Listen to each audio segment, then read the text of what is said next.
konsentrasi ini harus dilakukan. Kenapa? Karena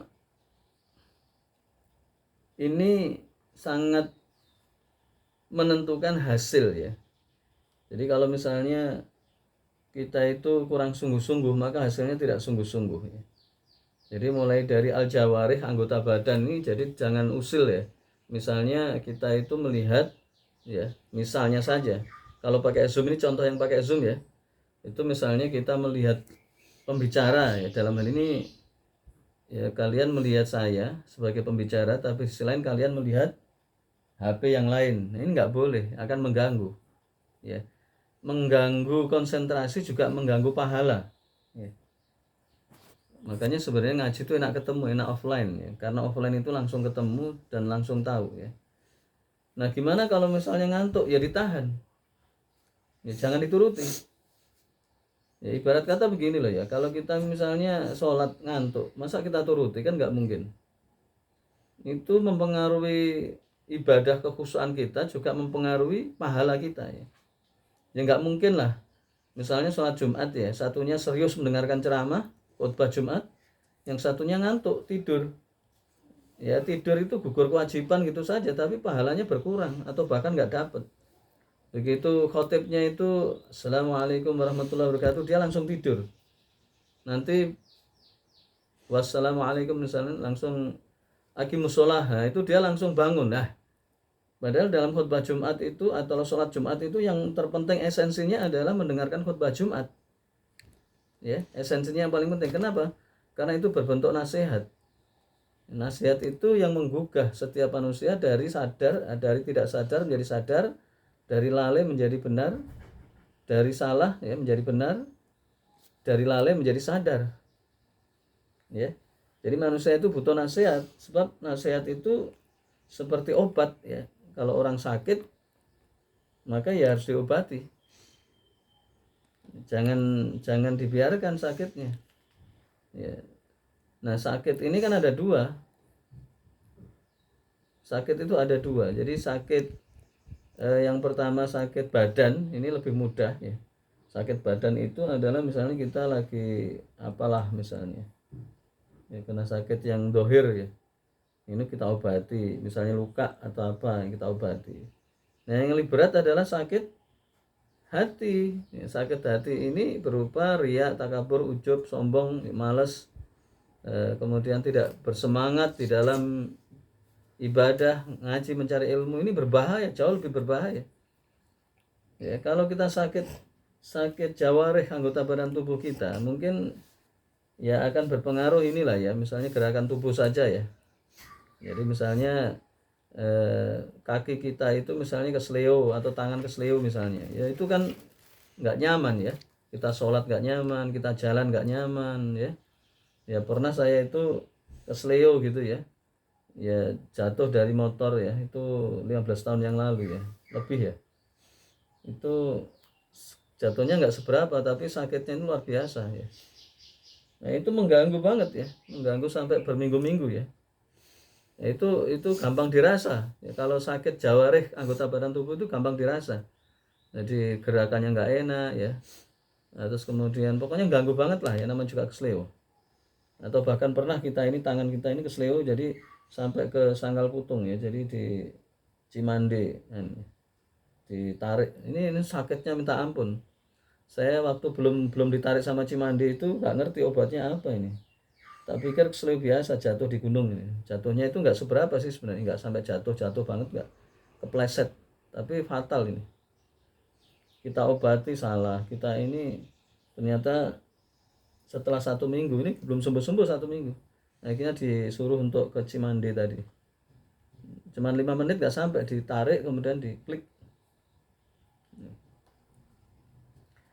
Nah itu bisa kita bayangkan penyakit itu begitu ya. Gimana kalau penyakit hati ya, orang apa namanya hatinya itu nggak tenang, nggak bisa khusyuk dalam sholat ya.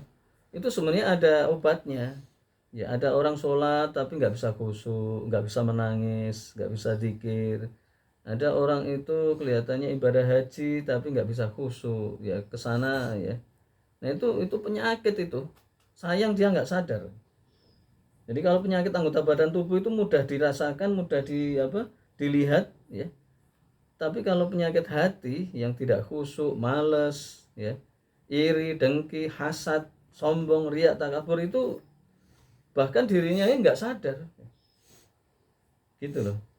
Ada misalnya tidak semangat berbagi, ya, jadi malas untuk berbuat kebajikan, ya, itu kan penyakit hati semua. Nah, itu kalau yang bersangkutan itu tidak sadar itu berbahaya banget. Makanya pentingnya ngaji di sini. Nah, ngaji itu syaratnya harus serius, tidak boleh asal-asalan ya. Ya misalnya 5:30 telat. Ya, ini berbahaya banget. Ya, kenapa? Karena itu menyangkut kesungguhan. Kesungguhan itu hanya Allah yang tahu. Jadi tidak boleh kita itu nggak sungguh-sungguh. Ya. Makanya pertama kali yang harus ditata itu niat. Innamal a'malu binniyat. Jadi innama itu litaksir, takkid. Jadi membatasi, hanya perbuatan atau amal segala sesuatu tergantung pada niat. Niatnya 100%, pahalanya 100%. Niatnya 0,5%, ya pahalanya 0,5%. Nah, bab yang berikutnya adalah istimak di sini, mendengar ini.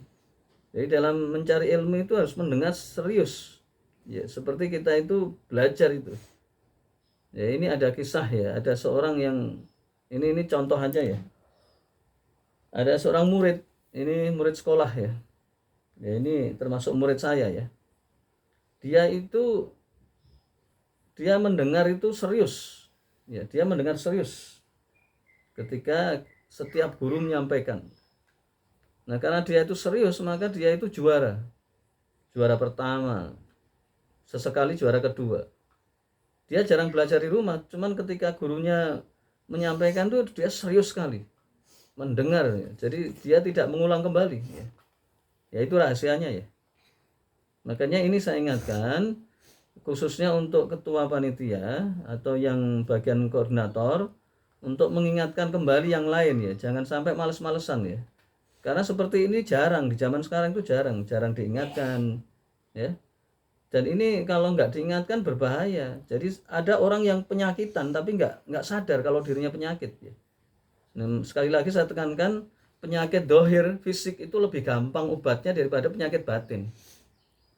Jadi dohir ini yaitu tadi tangan kesleo, misalnya kulit kebakar atau luka digigit digigit uang ya, bukan digigit uang ya, digigit semut. Ini contoh yang paling gampang aja lah. Digigit semut, bentol, digigit ya, apalah misalnya ya. Nah itu kelihatan itu gampang. Belikan apalah, masuk angin atau apa. Nah kalau penyakit hati ini lebih sulit. Nah celakanya orang yang punya penyakit hati ini nggak sadar gitu loh.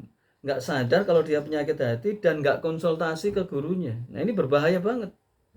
Apalagi di zaman sekarang itu hampir-hampir sulit mencari guru yang bisa mengobati penyakit hati ya. Nah gitu. Jadi sekarang banyak pengajian tuh fikih, ya itu bagus ya.